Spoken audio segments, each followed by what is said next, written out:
यही तो मैं कह रहा हूँ। खुद को देखते रहो, परखते रहो।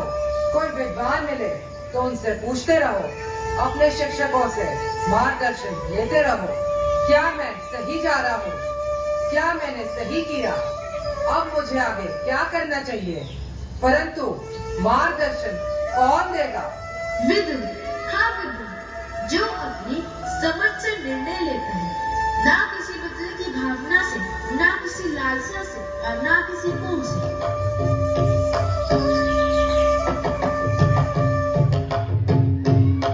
युद्ध की ये ज्वाला सब कुछ भस्म कर देगी। ना ही हस्तिनापुर रहेगा, ना ही गौरव।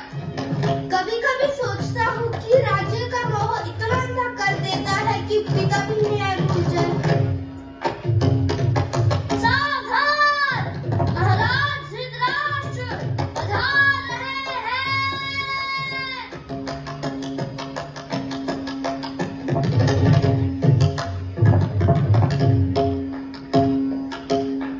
महाराज की जय हो, महाराज की जय हो। महाराज महारानी गांधारी पूजा में व्यस्त है, वो विलंब से आएगी। ठीक है। महाराज की जय हो। महाराज महामंत्री विदुर पधारे हैं। ठीक है, उन्हें आने दो।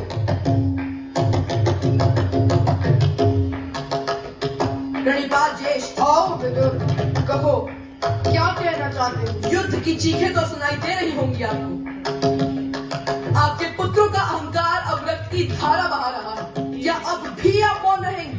विदुर, तुम्हारी बातों में क्रोध है, परंतु मैं भी प्रतिदिन इसी मौन में जलता हूँ विदुर। मैं जानता हूँ कि मैं अंधा हूँ, परंतु अब यह अंधकार मेरे हृदय तक फैल चुका है। अंधकार केवल आंखों में होता तो युद्ध ना होता। अंधकार तब फैलता है जब राजा धर्म से अंधा हो जाए। विदुर, विदुर, विदुर, तुम समझते नहीं हो। मैं पिता हूँ, मैं देख सकता हूँ दुर्योधन की मूर्खता, पर क्या मैं उसे श्राप दे दूं? क्या मैं अपने ही पुत्रों को शत्रु घोषित करूं? किंतु किस सीमा तक महाराज? किस सीमा तक? किस सीमा तक आप अपने पुत्र मोह में फंसकर पूरी प्रजा को दंड देते रहेंगे? द्रौपदी का अपमान हुआ, आप मौन रहे। पांडवों को वनवास मिला, किंतु अब तक भी मौन रहे। और अब भीष्म पितामह, द्रोणाचार्य जैसे युग पुरुषों को मृत्यु प्राप्त हो गई है। क्या अब भी आप मौन रहेंगे? महाराज, आज वो बात कहने जा रहा हूँ जिसे सुनकर यदि आप मुझे मृत्यु दंड भी दे दे तब भी कोई भय नहीं, तब भी कोई भय नहीं, तब भी कोई भय नहीं। दुर्योधन पैदा ही असुरी नक्षत्र में हो और अपने मोह जाल में उसने आपको फंसाया। आत्महत्या की धमकियां दे देकर आपको विवश किया, किंतु आप में इतनी भी शक्ति ना थी कि आप उसका विरोध करते। एक शकुनी जैसे चतुर व्यक्ति को राज्यसभा से बाहर फेंकने की शक्ति तक आप में ना थी, जबकि आप जानते थे वे वहां क्या कर रहा था।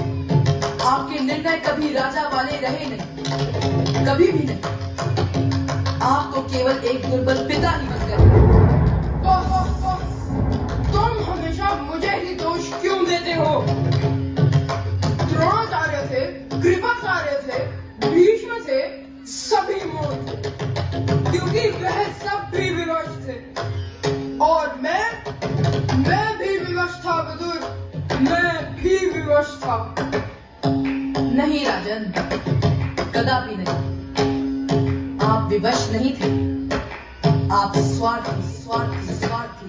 आपका मोह, आपका पक्षपात, यही इस युद्ध का बीज बना। कुरुक्षेत्र की भूमि पर जो भी रक्त गिरा है वो आपके हाथों से गिरा माना जाएगा, क्योंकि आपने अपने धर्म को दबाया और अपने ही मोह को राजा बना दिया। बस, अब बस करो विदुर, मत चलाओ ये शब्दों के बाण। कदाचित यही मेरा शाप है और यही मेरा न्याय भी। न्याय? न्याय तो तब होगा महाराज जब आप गांधारी और कुंती जैसी पुण्य आत्माओं की मनोदशा को समझ पाएंगे। जब आप उनके मन में दबी हुई चीख पुकार को सुन पाएंगे, तभी असली न्याय होगा महाराज, तभी असली न्याय होगा।